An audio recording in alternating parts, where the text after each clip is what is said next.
In the dark hours of Friday, October 13th, 1307, a secret order, sealed by Europe's most powerful king, was executed with brutal precision across France. Under the cover of darkness, thousands of Christendom's most decorated and wealthiest warriors were dragged from their beds, arrested, and chained. Their assets were seized, their strongholds invaded. They were the Knights Templar, and overnight, they went from revered heroes to hunted heretics. But this isn't just a story about their fall. This is the story of what really happened to them, and to their legendary treasure. A story they never told you. The rise from monks to bankers. To understand why a king would want to completely destroy the order, we must first understand how the Knights Templar became so powerful that they posed a threat. It all began in a remarkably humble way in the early 12th century, with just 9 knights. Their mission was simple but sacred: to protect Christian pilgrims on the dangerous road to Jerusalem, the Holy Land. Initially, they had barely any resources, relying on donations and the goodwill of the King of Jerusalem.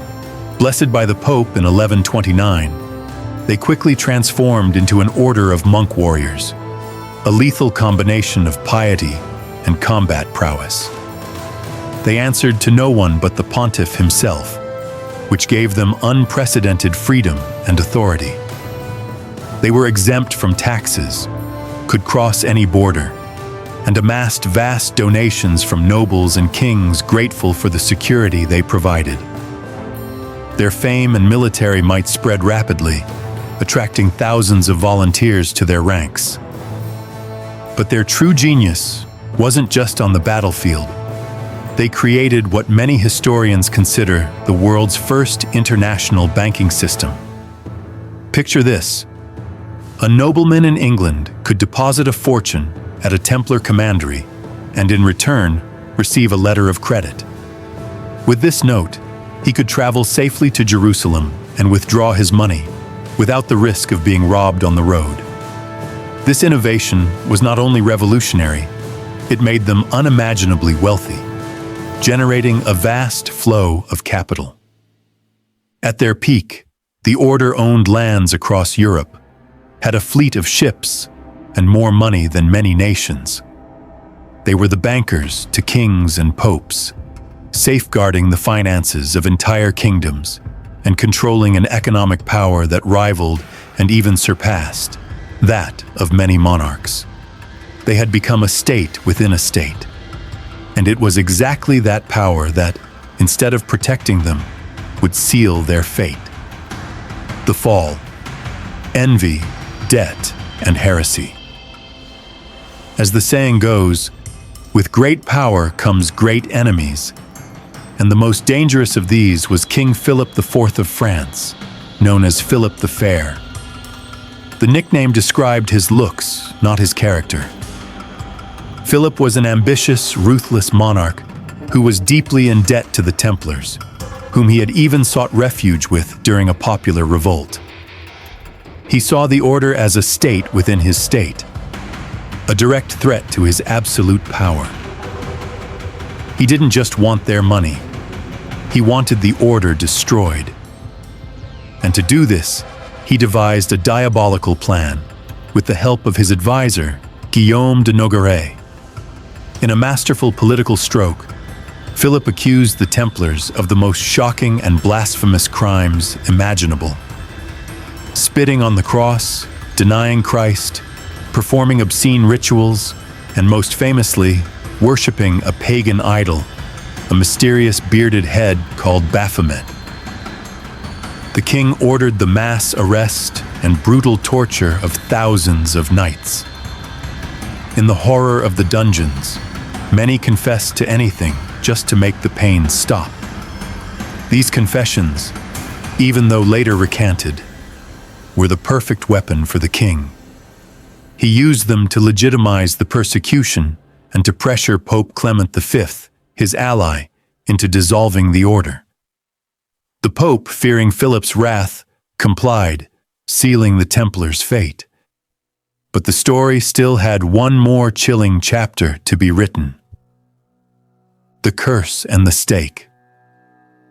On March 18, 1314, the Order's last Grand Master, Jacques de Molay, was brought to a small island in the Seine River in Paris.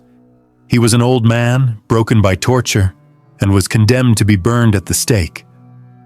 The public, who had once revered the Templars, now saw him as a heretic, but Molay showed no fear. Before the flames could consume him, he used his last breath to make a proclamation, a curse that would echo through history.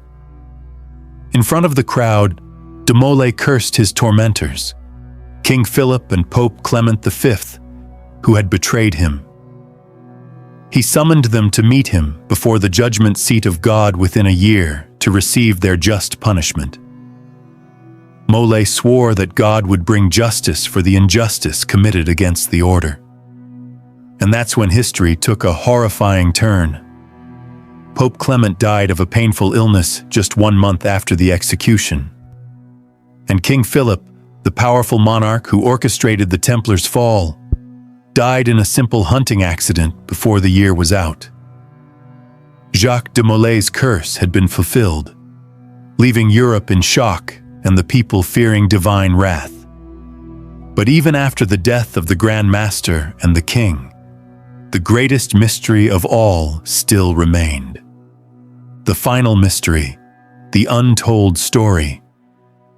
The official dissolution of the Order and the execution of its leaders were not the end of the story. It was the beginning of the Middle Ages' greatest mystery. What happened to the knights who escaped arrest? And more importantly, what happened to the vast fleet of ships and the legendary Templar treasure, which to Philip's fury was never found? This is where the official history ends and the legend begins. One of the most intriguing theories is the escape to Scotland. Days before the arrests, the Templar fleet mysteriously disappeared from the port of La Rochelle. Many believe they secretly sailed for Scotland, taking the treasure with them and joining forces with King Robert the Bruce, who was also in conflict with the Pope. There, they are thought to have fought alongside him in the Battle of Bannockburn, helping to secure Scottish independence and starting a new life, far from persecution. Another fascinating theory, and perhaps the most popular, is the connection to the Freemasons. It suggests that the Templars didn't disappear, they simply went into hiding. Under the guise of a builders' guild, they are believed to have formed secret societies to preserve their knowledge, rituals, and of course, the treasure. Over the centuries, these societies are thought to have evolved into what we know today as Freemasonry, an organization that, to this day, incorporates many Templar themes and symbols into its rites. The legend of Hiram Abiff, for example, bears striking similarities to the story of Jacques de Molay's martyrdom. And finally, we have the legacy in Portugal. The Portuguese king, Diniz, refused to persecute the Templars, declining to follow the Pope's order. Instead, he simply changed the name of the order to the Order of Christ, allowing the knights to continue their activities. It was the cross of this new order that adorned the sails of Vasco da Gama's ships and other explorers. The Templars' naval knowledge, maps, and wealth may have, in fact, funded and propelled the glorious age of discoveries, rewriting the fate of the world. But did they also bring the treasure? The mystery remains. Heroes, bankers, heretics, or secret survivors.